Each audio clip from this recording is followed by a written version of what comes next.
Nimrod, a mighty hunter. In the generations after the flood, when the earth began to be filled again with people, one name began to stand out among the rest.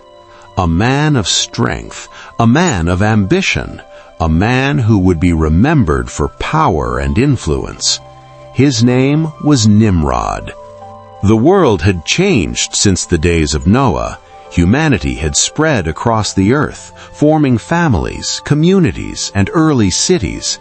Life was beginning anew, but the memory of God's judgment through the flood was still part of human history.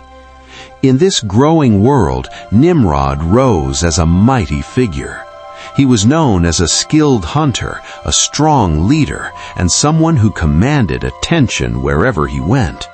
People looked up to him not just for his strength, but for his ability to organize and lead.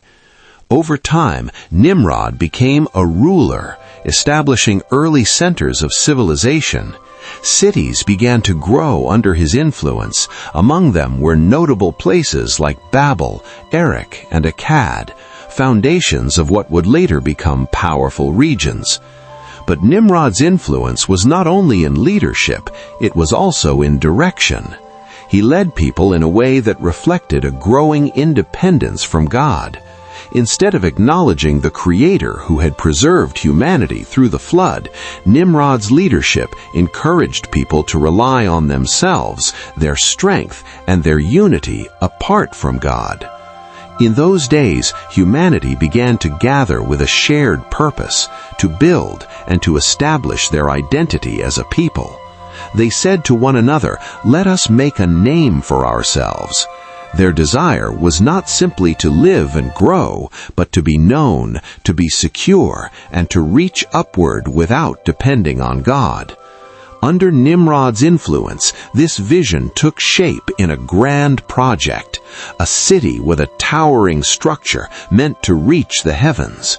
It was a symbol of human pride, unity, and ambition. Not just a building, but a statement, a declaration of self-reliance. While the people worked together with one language and one purpose, their hearts were gradually turning away from the humility of walking with God.